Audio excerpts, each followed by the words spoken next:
This is SelfWork, and I'm Dr. Margaret Rutherford. At SelfWork, we'll discuss psychological and emotional issues common in today's world and what to do about them. I'm Dr. Margaret, and SelfWork is a podcast dedicated to you taking just a few minutes today for your own self-work. Hi there, and welcome back to SelfWork. I especially want to greet all the new listeners, and there are a lot of you. Something has happened the last week or so, and I've picked up listeners from all over the world, certainly in the United States. By the way, California, you're leading the way at this point. Not even my home state of Arkansas.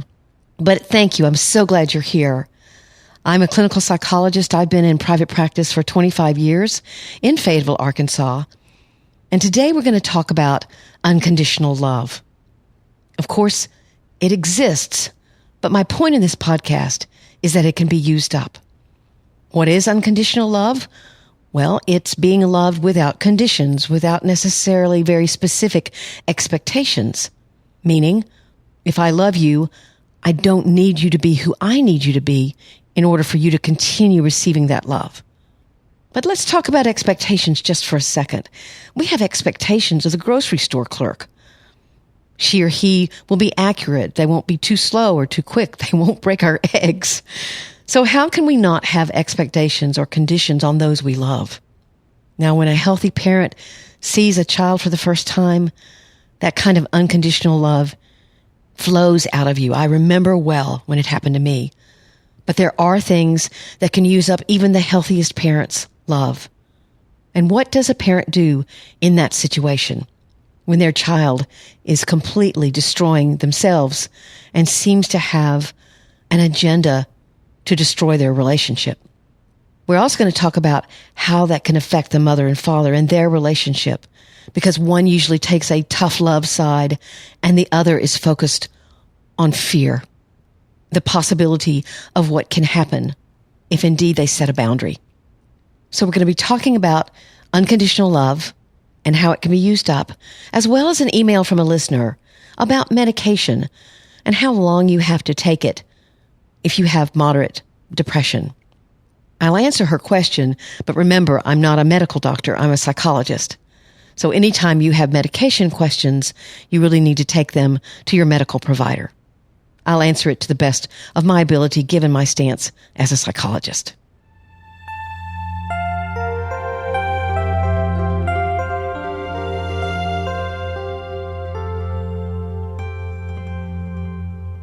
Whenever I hear the term unconditional love, I think of the first moment I saw my son. That's probably the purest love I've ever felt or ever will feel. All he had done so far was breathe and cry a little, and I loved him. Yet, unconditional parental love can be used up, worn away, and virtually destroyed. I know this because of some of the most difficult moments I've ever witnessed as a therapist, where there wasn't an actual death, but when a parent was agonizing over a child whose destructiveness and emotional manipulation was squeezing out the last drops of their unconditional love. By the time they were in my office, there had been years of lying by commission or omission, stealing, drug abuse or prescription medication abuse, disappearances and reappearances, emotional manipulation, multiple jobs, and just chronic chaos, maybe even continual suicidal threats. To say these quote-unquote children haven't successfully launched is an understatement. They seem stuck in years of making a mess out of their lives and frequently blaming others, especially parents, for their plight. Now, certainly, there are many parents who do a poor job, a woefully inadequate job, of providing safety and a sense of being securely loved for their children. That's a fact. And a child can feel besieged by the instability and emotional onslaught of a parent as well. I do have a podcast episode on that very thing. It's called The Emotionally Abusive Mother. You might want to look it up. And it can take years for that child to understand that their parent isn't stable, and it wasn't their fault that their mother or father wasn't and probably isn't there for them. That reality can make a child's path to adulthood very difficult and can leave emotional wounds that can only be healed with awareness, compassion, and time. But that's not always the case. There are parents that have actually been decent, good enough parents. They didn't expect too much or too little. They focused on letting their children be children. They were understanding and fairly mature. They provided safety, and they worked together. Sure, they made mistakes, but the mistakes were normal and unintentional. Yet their children can still develop emotional and mental problems. She may have a diagnosable severe mental illness, like bipolar 1, which creates deep despondency and or chaotic highs, but she refuses treatment. She may be a drug user, and that's altering her personality, and her addiction is governing her every move. Her patterns of thinking and behavior may be distorted and dysfunctional, and her emotions and impulses may ravage through and control her, as in borderline personality disorder, or in many ways also narcissistic and histrionic personality disorder. If this is the case, then those children, even as adults, are going to really struggle. Parents are left to fight through the questions and find their own answers. The guilt can feel immense. What did we miss? What did we do or not do? To go from watching a toddler take his first steps to overhearing him make a drug deal or vehemently claim that one more supervisor was after him is a long, extremely painful journey. And that pain can become unbearable. To give you an example of what I'm talking about, there are adult children who rage at their parents or get mad at their parents for some imagined slight, break into their house and destroy sentimental things. There are adult children who steal from their parents, who try to manipulate their parents into giving them things that they don't give their other children because their need is greater. I hear about this all the time as a therapist. So in order to cope, in order to reach some kind of emotional balance for these parents, a necessary sense of detachment begins to happen. Necessary because continuing to unconditionally love that child, that adult child, will only end in sabotaging what's left of their own lives and the lives of their other sons and daughters, grandparents, and even other family members. Anyone can use up unconditional love. Anyone. Your spouse, your parent, or your child. It feels like a kind of emotional death. The death of dreams, the death of hope, the death of trust. Since I wrote this post, for example, I've had emails from people who've said, "Thank you so much for writing this post because I fear that people look at me and the fact that I don't have a relationship with my daughter or my son and that something is terribly wrong with me, that I'm lacking in some kind of parental understanding or compassion. But that's not it. I gave and I gave and I gave, and I finally figured out that my giving was almost enabling the problem." So what do these parents do? They love, but that love becomes very cautious and guarded. Just like in Al-Anon, their motto has to become detach with love. These parents recognize that their child, again, their adult child, is miserable, often leading a life that she or he recognizes in their core is far from what they dreamed. But they don't have the belief or the readiness to risk choosing another way of being. So what do? These same parents who've tried to love as well as they knew how have to set boundaries. They change the locks on their doors to keep their 28-year-old daughter from stealing, or tell their 32-year-old daughter she's not invited home due to her continual emotional sabotage of every holiday. Or they cut off financial support from a 40-year-old son and realize he could turn out homeless. And they even feel better when that son is in prison because they know where he is. It can feel terrible. And again, there's very little cultural support for this kind of detachment, especially with a child, or, as I keep saying, an adult child. Yet these are natural consequences for their now adult child's behavior. setting boundaries can escalate the child's behavior initially, as he or she tries desperately to manipulate those parents into returning to a little or no boundary zone.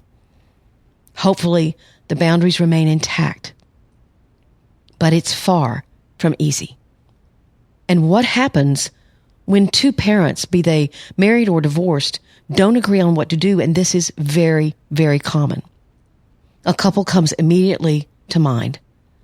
His daughter had a severe alcohol problem and would call at all hours of the night or leave messages and then not pick up the phone, messages crying out for help or saying she was desperate. He would rush over to find her passed out in the bathtub or on the floor. His wife, her stepmother, had had enough, as this had been going on for years. She would say, "You have to stop. She has to confront this in herself. As long as she knows you'll save her, you'll fix it, she won't fix it herself." But he replied, and I'll never forget this moment in therapy and what this man looked like. "But what if the one time I don't go is the time she actually dies? I could never forgive myself." The room got very still, and both of them looked at me as if I had the answer. I didn't. There was no good answer. There never is a good answer. What they did was they eventually met with this daughter after they had compromised on what he could stomach and what she could tolerate. They were trying to move ahead and move away from the pattern of saving this, I believe she was in her late 20s, child, and saving their own marriage. These parents feel a kind of pain that doesn't get written about. It doesn't go away. Way too often, there isn't a Disney ending to these stories. It can't be made pretty. And they're usually not the only ones suffering. Other siblings are suffering.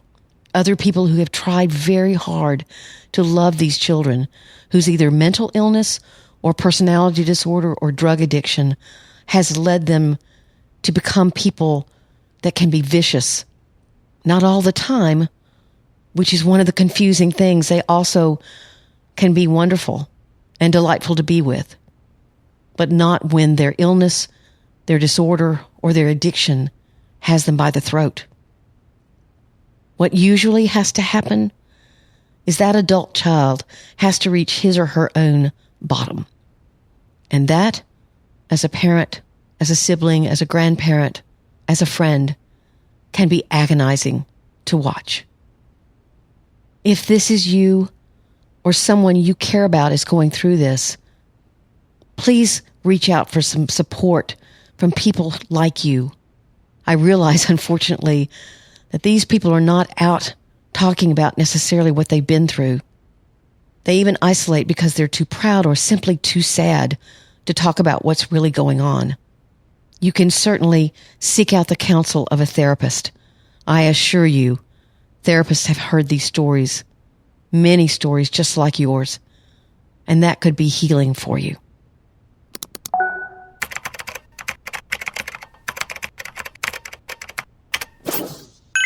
Today's email from a listener starts out, "I've enjoyed your show since hearing you on Sorta Awesome." That's a great podcast, by the way. She has thousands and thousands of listeners. "And have recommended you to several friends." That's great. Thank you. "Over 18 years ago, I was diagnosed with dysthymia or mild depression after the birth of our third child. My counselor said this was something that I probably always had, and I could definitely trace back things to my early childhood. He also mentioned I'd probably always have to take meds for this, and I've taken an antidepressant ever since.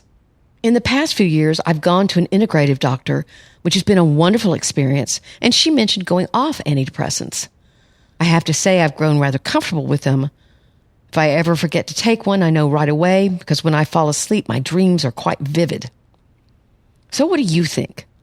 Is this a lifelong struggle, or one that I can gradually overcome and go off my medication? I no longer see a therapist and haven't in many years, so I'd appreciate your second opinion, Dr. Margaret. So here's my answer. Good morning. I want to thank you first for being a listener and sharing what you like with your friends. I'm honored. And I'm honored by all of you listening, by the way. Okay, first of all, I'm glad you're looking at all this again. The fact that you were diagnosed after the birth of a child makes me wonder if postpartum issues were considered. Perhaps 20 years ago, sadly, they were not. But you do say that you could connect with childhood losses or trauma. I'm not sure what you're referring to there, but for the therapist to say you'd never get over it? Again, I don't know what exactly may have existed, and perhaps your therapist was talking about some kind of strong genetic component. Sometimes it's important to give people the message that they have to manage an illness, that they're not necessarily going to get rid of it.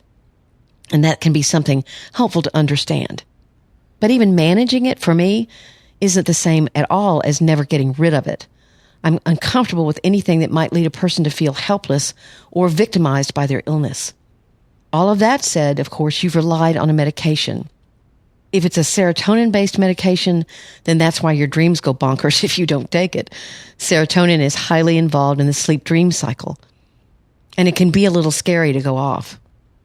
What I've seen over the years is that sometimes there is a mild drop in mood right after, but that if you don't really need it, you'll do well. Of course, that also depends on whether or not you have established things in your life that help with emotional stability, like exercise, good friends, etc. Those will help you with or without medication. You also don't say whatever the childhood connections you made, if you've resolved those struggles. That would be important. I'd suggest finding a new therapist, maybe one who specializes in EMDR or a more active approach, and try to see where you are with that trauma or where you want to be. Are you still carrying around things from the past? Are you living in the present? If you're happy, my guess would be the medication isn't the only reason you're doing well. But that's what you've got to tease out. If you're asking me whether or not that's worth it, you certainly might be curious to see what life is like without it. And of course, if something happened that alarmed you, you could go back on. Basically, what my message to this person is that moderate depression, moderate anxiety doesn't have to go on for years and years. There are techniques and treatments that are very helpful. More severe, more chronic depression, more severe anxiety, yes. Sometimes those things have to be managed. But again, many times with the appropriate combination of therapy, medication, exercise, mindfulness, social connection, those kinds of things can really help you feel better. I often use a metaphor for medication, and that is when you're depressed or highly anxious, it's like you're down at the bottom of a well. Sometimes you can see a little light at the top, and sometimes you can't. And then a rope gets thrown down the well. The rope is the medication, but you still have to climb that rope. So yes, medication, when it works great, can give you enough fresh mental energy or enough calm to help you address problems that you're carrying around with you, but it won't do all the work for you. That's up to you.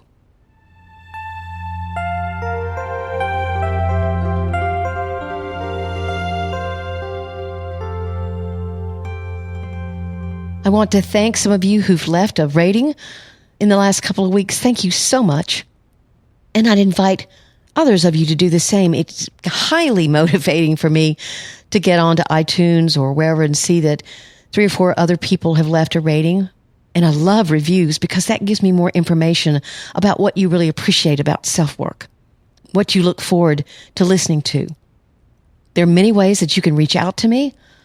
My website is drmargaretrutherford.com. My email, which I do answer and so many of you have written, is askdrmargaret@drmargaretrutherford.com. That's confidential. I'm the only one who sees it, and I'll get back with you just as soon as I can.